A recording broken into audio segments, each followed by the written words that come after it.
Israel হবে এই বিশ্বের নেতৃস্থানীয় রাষ্ট্র, এটাতে কোনো ডাউট নাই। সে হবেই এবং অলরেডি সে হয়ে গেছে। সে প্রায় 90% সফল, আর 10% বাকি আছে। এটা খুব অল্প সময়ের মধ্যেই হয়ে যাবে।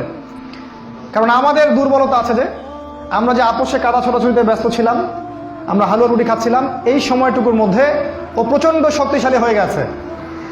ওই ইসরায়েল থেকেই আজকে সারা বিশ্বের পলিটিক্স নিয়ন্ত্রণ করা হচ্ছে, ব্যাংকিং সিস্টেম নিয়ন্ত্রণ করা হচ্ছে, অর্থনীতি নিয়ন্ত্রণ করা হচ্ছে, মিডিয়া নিয়ন্ত্রণ করা হচ্ছে, পত্রপত্রিকাও নিয়ন্ত্রণ করা হচ্ছে, আদর্শ নিয়ন্ত্রণ করা হচ্ছে, সংস্কৃতি নিয়ন্ত্রণ করা হচ্ছে, এবং আপনার এই যে প্রযুক্তি, অস্ত্রশস্ত্র, এগুলো সেখান থেকে নিয়ন্ত্রণ করা হচ্ছে। আর এটাই সেই রাষ্ট্র যেখান থেকে দাজ্জাল মানুষের রূপে বের হবে। এটাই সেই রাষ্ট্র। ওই জেরুজালেম থেকেই দাজ্জাল বের হবে। এই শক্তিশালী হয়ে গেল আমাদের চোখের সামনেই, কিন্তু আমরা কিছু করতে পারলাম না। এই যখন শক্তিশালী হয়ে গেছে, তখন সামনে একটা মহাযুদ্ধ লঞ্চ করবে, যেখানে ৮০টা দেশ পৃথিবীর একত্রিত হয়ে যাবে এবং প্রত্যেকটা দেশের আন্ডারে থাকবে ১২,০০০ করে সৈন্য। এবং এই যুদ্ধে প্রত্যেক ১০০ জন সৈনিকের মধ্যে ৯৯টা সৈনিক মারা যাবে এই যুদ্ধে। এটা হবে পারমাণবিক যুদ্ধ, আপনার সামনেই করান আছে। এরা যে স্বপ্ন দেখায় ভিশন 20, 30, 50, 100, এগুলো সব বোগাস। এতদিন পর্যন্ত এই ওয়ার্ল্ড আর সার্ভাইভ করবে বলে আমরা মনে করি না। আল্লাহু আ'লাম বিসওয়াব, আল্লাহ পাক ভালো জানেন। আমাদের রিসার্চ হচ্ছে এতদিন পর্যন্ত ওয়ার্ল্ড সার্ভাইভ নাও করতে পারে, না করার সম্ভাবনা 95%। এই মালহামার পরে ইমামুল মাহদী আসবেন শেষের দিকে, এবং তিনি মুসলিমদের হাল ধরবেন এবং প্রচুর সংখ্যক মুসলিম এই যুদ্ধে মারা যাবে। প্রচুর সংখ্যক, প্রচুর, তাদের সংখ্যা অগণিত। কিছু মুসলিম যুদ্ধের মাঠ থেকে পালিয়ে যাবে, যাদেরকে আল্লাহ পাক মাফ করবেন না, আর অল্প কিছু মুসলিম বাকি থাকবেন, যাদের হাতে আল্লাহ রাব্বুল আলামিন এই যুদ্ধের শেষের দিকে গিয়ে বিজয় দান করবেন ইনশাআল্লাহ। এবং আমাদের খোরাসান থেকেও একটা বাহিনী যাবে, যারা জেরুজালেম পর্যন্ত পৌঁছে যাবে, ইমামুল মাহদীর সাথে যোগ দিবে। পৃথিবীর কোনো শক্তি, নবীজি বলেছেন, পৃথিবীর কোনো শক্তি তাদের পথে বাধা হয়ে দাঁড়াতে পারবে না।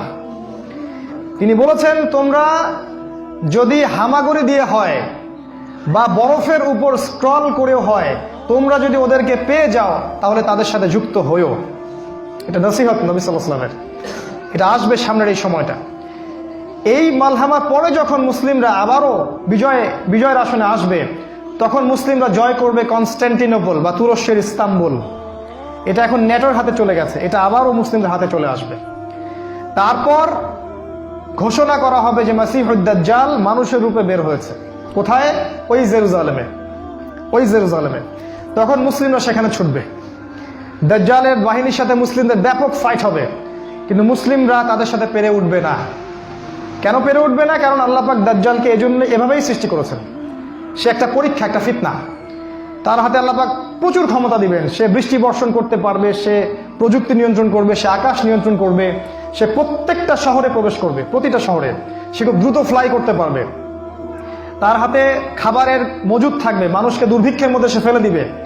যারা তার আনুগত্য করবে সে তাদেরকে খাবার দিবে, মানে ইকোনমিক প্রোগ্রেস দিবে। যারা ওকে অনুসরণ করবে সে তাদেরকে সোনা রূপা দিয়ে দিবে।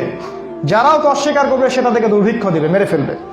এক কথায় যারা দাজ্জালকে অনুসরণ করবে তাদের প্রত্যেককে দাজ্জাল প্রোগ্রেস দিবে, উন্নতি অগ্রগতি দিবে, তাদের জিডিপি বাড়তে থাকবে এক কথায়। আর যারাই মাসিহুদ দাজ্জালের বিরোধিতা করবে তাকে সে একদম ধ্বংস করে ফেলবে, একদম ধ্বংস। অর্থনৈতিক দিক থেকে, শারীরিক দিক থেকে রাষ্ট্রগুলো আক্রমণ করবে, সে পুরো ম্যাসাকার করে ফেলবে। তার হাতে আল্লাহ পাক এরকম ক্ষমতা দিবেন। এজন্য মুসলিমরা তাদের সাথে পেরে উঠবে না। তাহলে কি হবে? আল্লাহ রাব্বুল আলামিন তখন মুসলিমদের দোয়া কবুল করবেন এবং ঈসা আলাইহিস সালামকে আকাশ থেকে পাঠাবেন এই পৃথিবীতে আবারও ইনশাআল্লাহ।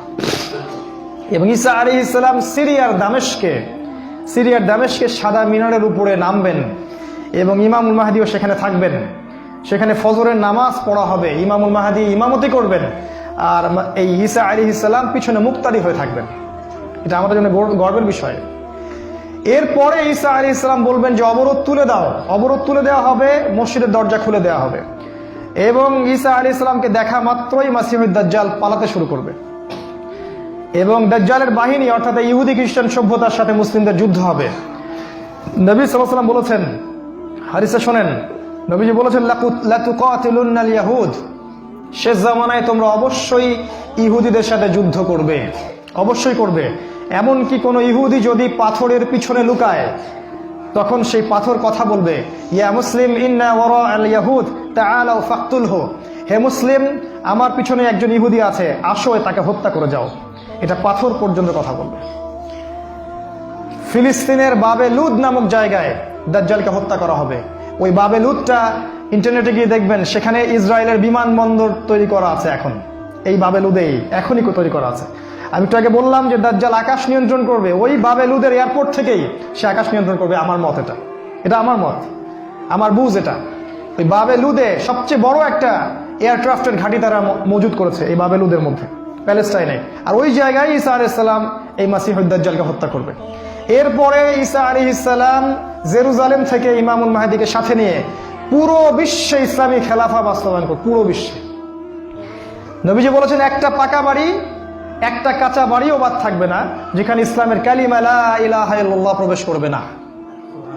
একটা কাঁচা বাড়ি একটা পাকা বাড়িও বাদ থাকবে না। এরপরে ঈসা আলাইহিস সালাম 40 বছর এই পৃথিবীতে ইসলামী খেলাফা বাস্তবায়ন করবেন। নবীজি বলেছেন, পৃথিবীতে কোনো জুলুম থাকবে না, কোনো রকমের অন্যায় পাপাচার থাকবে না। বাঘে এবং হরিণে এক ঘাটে পানি খাবে, কেউ কারো প্রতি কোনো অবিচার করবে না। এক একটা ফল হবে বিশাল বিশাল, আল্লাহ পাক বরকতের দরজা সব খুলে দিবেন।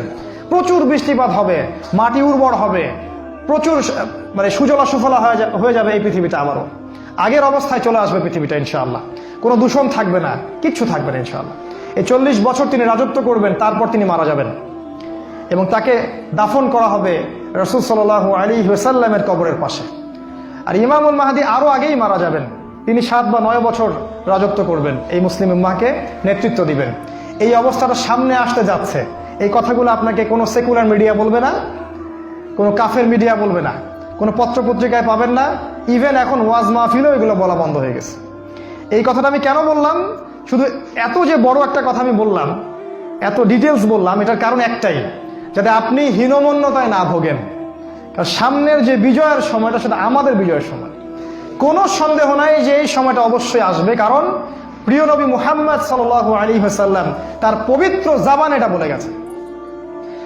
আমাদের নবী সাল্লাল্লাহু আলাইহি ওয়াসাল্লাম তার অলৌকিক পবিত্র জাবান এটা বলে গেছেন। কোনো শক্তি নাই পৃথিবীর এই কথাকে উল্টে দিতে পারে ইনশাআল্লাহ তাআলা।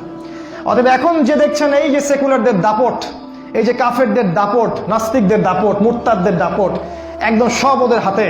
অর্থনীতি, রাজনীতি, এভরি সিঙ্গেল সেক্টর ওরা কন্ট্রোল করছে। এর কিচ্ছু অবশিষ্ট থাকবে না ইনশাআল্লাহ তাআলা। ওরা যতই চেষ্টা করে নিক না কেন, তারা ইসলামের এই অপ্রতিরোধ্য গতিটা থাকাতে পারবে না ইনশাআল্লাহু আযজা ওয়া জাল্লা।